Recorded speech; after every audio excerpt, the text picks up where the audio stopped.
Les 3 investissements que tu dois faire si tu pars en voyage en Thaïlande. Premier achat, les écouteurs. Mais pas n'importe quel écouteur, des écouteurs à réduction de bruit.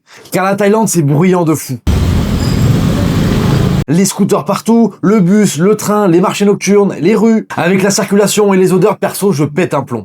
Donc je mets les écouteurs, que je mette la musique ou non, la réduction de bruit s'applique directement dans l'oreille. Et franchement, quel bonheur. Ça te fait une petite pause, c'est vraiment hyper agréable. Alors j'ai voulu les acheter pour le road trip en Asie, mais ça m'a servi également en France, quand je suis dans les transports en commun, à la salle de sport, pour écouter la musique tous les jours. C'est vraiment devenu mes meilleurs amis. Quand je prends l'avion, je n'en parle même pas, c'est un bonheur sans nom. Et même la nuit ici en Thaïlande, il y a les chiens errants, il y a les coqs, il y a les scooters qui passent, il y a les karaokés, et il m'arrive très souvent de les mettre la nuit et de dormir avec. Et c'est toujours agréable, et surtout je ne suis pas réveillé par tous les bruits parasites à l'extérieur. Alors comme je suis chez Samsung, j'ai évidemment pris les écouteurs Samsung, c'est des Galaxy Buds 3 Pro. Mon téléphone c'est un Fold 5, donc ça me sert aussi pour la création de contenu, notamment les lives TikTok où je mets les écouteurs et dans la rue, ça réduit pas mal le bruit et on m'entend extrêmement bien avec le micro. Alors je vous conseille pas forcément cela, mais prenez des écouteurs à réduction de bruit, ça va vous changer le quotidien, que vous soyez en Thaïlande, mais même dans votre vie en général. Deuxième achat à pas négliger, des chaussures. Alors moi personnellement je voyage en mode minimaliste et le moins possible, donc j'ai qu'une paire de chaussures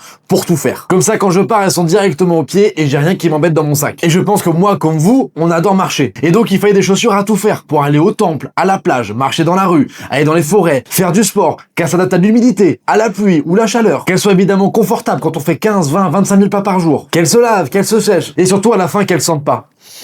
Bon, peut-être pas celle-là. C'est un peu comme mon assurance à moi. Et ici, sans bonnes chaussures, t'es mort. Alors ça, c'est des Brooks Ghost 16. Je les ai achetés dans un magasin de running. C'est des chaussures de trail de base. Et je les ai payées en ligne à 120 €. Et franchement, c'est largement mieux qu'une paire de Air Force. En plus, elles sont un peu stylées, non? Ouais, c'est pas mal.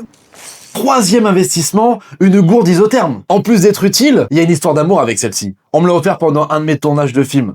La Nonne 2. Donc vous pouvez dire qu'elle est stylée. Mais surtout, elle garde l'eau à bonne température. Ici, il fait extrêmement chaud. On se déplace souvent, qu'on soit à la plage, dans un temple, en hauteur. Et si vous transportez une eau, très rapidement, elle va devenir chaude et vous devez en acheter partout. Donc là, pollution, prix en plus, s'emmerder de ça tout le temps dans les mains. Alors que là, on met la petite gourde dans le petit sac et votre eau sera fraîche ou à bonne température toute la journée. Et je peux vous dire qu'avoir de l'eau fraîche quand vous êtes au milieu de nulle part, c'est vraiment un kiff. Donc ça coûte pas super cher et c'est un bon investissement. Et surtout, ça passe à la douane et à l'avion. Dis-moi s'il y a d'autres investissements qui valent le coup. En tout cas, là, c'était mon top 3. Et s'il y a vraiment des choses à acheter, pour moi, c'est ça. Pour moi, mais aussi pour vous.